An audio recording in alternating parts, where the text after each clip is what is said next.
I was only 26 years old when my father looked me in the eyes and said, "You are no longer my daughter." I thought he was joking. He wasn't. He handed me one suitcase, locked the front door, and watched me walk away. What hurt the most was not losing my home. It was seeing my younger brother smiling behind the window, because he knew exactly why this was happening. My name is Emily Carter. I grew up on a beautiful ranch in Montana. My parents owned more than 2,000 acres of farmland. Everyone believed we were the perfect family. People envied us. They admired us. They called my father an honest, hard-working man. They had no idea what was happening behind closed doors. After my mother died when I was 16, everything changed. My father became cold. My younger brother Ryan slowly became his favorite. No matter how hard I worked, it was never enough. I woke up before sunrise every day, fed the horses, fixed broken fences, worked in the fields, cooked dinner, cleaned the house, while Ryan spent his days playing video games and hanging out with friends. Whenever I complained, Dad always said the same thing. "Ryan is the future of this family. You are just helping until you get married." Those words hurt every single time, but I stayed silent, because I believed one day he would finally appreciate everything I had done. Years passed. I graduated from college. I refused high-paying jobs because my father begged me to stay and help save the ranch. He promised me, "One day everything here will belong to both of you." I believed him. I sacrificed my career, my dreams, even my relationship. The man I loved proposed to me. I said no, because I couldn't leave my father alone.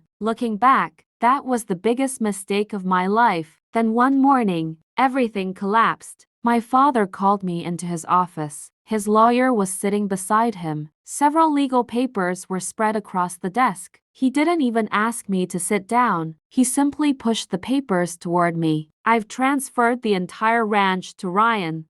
Katie honestly thought it was some kind of test. Then I looked closer. Every document had already been signed. The ranch, the equipment, the livestock, the savings, everything, all in Ryan's name. I looked at my father. "What about me?" He leaned back in his chair. "You'll find your own way." I couldn't believe what I was hearing. I had spent 10 years helping build this ranch. I gave up my future for this family. And now, I was walking away with nothing. Ryan stood up, smiled and quietly said, "You were never going to own any of this." Then he picked up my house keys and dropped them into his pocket. That was the moment I realized my own family had been planning this for years. But they made one mistake that would destroy everything they thought they had. Woni didn't argue. I didn't cry. I quietly picked up the papers, walked out of my father's office, and drove to the small apartment I had rented years earlier. That night, I couldn't sleep. I kept asking myself one question. Why? Why would my own father do this? The next morning, I received a text from Ryan. It said, "Don't come back to the ranch. Everything belongs to me now." I stared at the message for several minutes. Then I deleted it. For the first time in years, I stopped thinking like a daughter and started thinking like a survivor. 3 days later, I met an old family friend,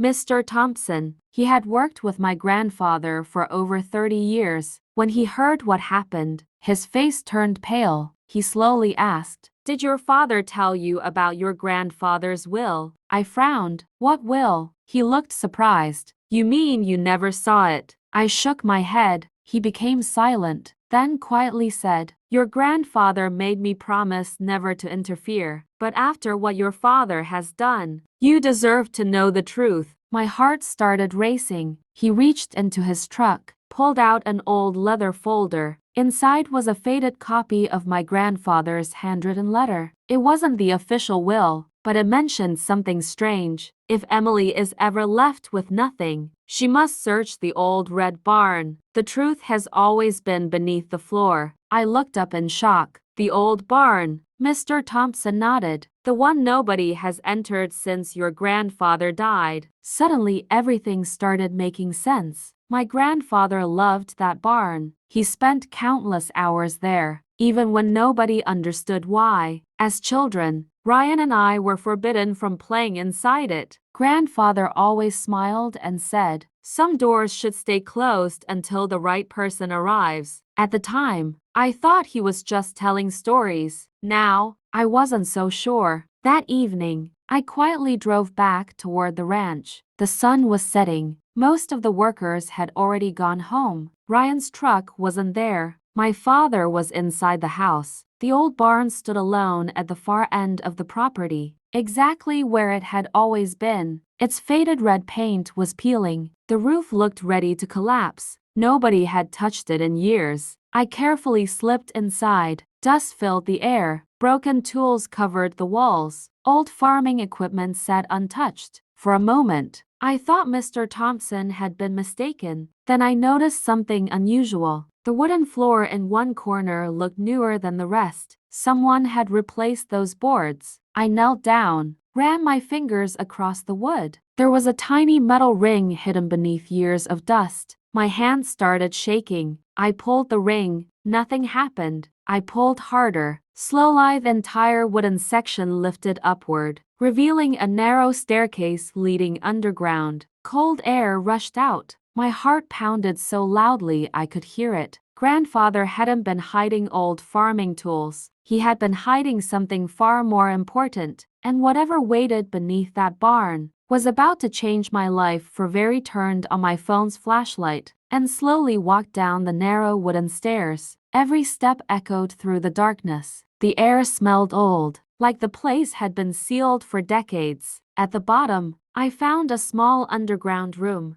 It wasn't filled with gold or cash. Instead, there was an old wooden desk, a locked steel safe, several dusty boxes, and hundreds of neatly organized files. Everything had my grandfather's handwriting. My heart raced. I opened the first box. Inside were old photographs, pictures of my grandfather, standing beside the ranch, signing business contracts, meeting government officials. Then I noticed someone standing beside him. It was my father, but he looked nervous, almost guilty. I continued searching. The second box contained financial records, property deeds, bank statements, tax documents. Everything was carefully labeled. Then I found a thick envelope. Across the front, my grandfather had written only one sentence, "For Emily." My hands trembled as I opened it. Inside was a handwritten letter. It read, "My dear Emily, if you are reading this, it means I was right. One day, they would choose greed over family." Tears filled my eyes. He knew. He had known this could happen. The letter continued, "Your father and Ryan have been trying to take control of the ranch for years. They believe money is the greatest treasure. They never understood what I was truly protecting." I kept reading. "If they ever force you away, do not fight them with anger. Fight them with the truth." Beneath the letter was a small brass key and a note, "Safe number 7. I walked over to the steel safe. There were several numbered keyholes. The seventh one matched perfectly. The lock clicked. The heavy door slowly opened. Inside, there were 3 things: a thick folder, a black hard drive, and another sealed envelope.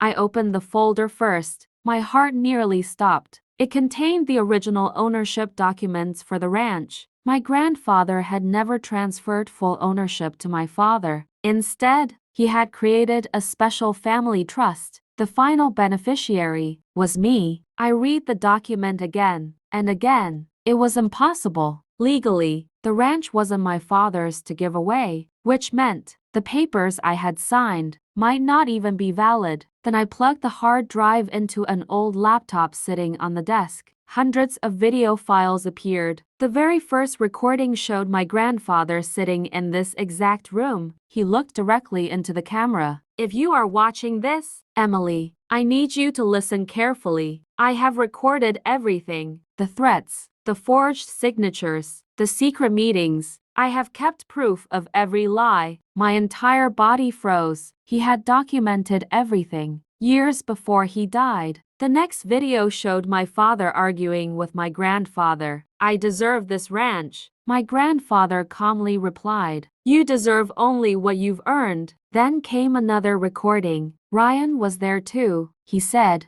Once she's out of the way, the ranch will finally be ours. I couldn't believe what I was hearing. This wasn't just betrayal. It was a plan they had been building for years. Then my phone suddenly vibrated. Unknown number. I answered. A calm voice said, "Emily, you need to leave the barn. They know you're there." I looked toward the staircase, and at that exact moment, I heard footsteps. Someone was coming down. Immediately turned off my flashlight. My heart pounded so loudly I thought they would hear it. The footsteps grew closer. Slow, heavy, careful. Someone knew this place existed. I quietly grabbed the folder, the hard drive, and my grandfather's letter. Then I hid behind an old wooden shelf. The hidden door slowly opened. A beam of light swept across the room. Then I heard Ryan's voice. "I know you're down here. You can stop hiding." I didn't move. A second pair of footsteps followed. It was my father. His voice sounded nervous. "I told you this room should have been destroyed years ago." Ryan laughed. "It doesn't matter. If she found anything, we'll take it back." My hands tightened around the hard drive. Every recording,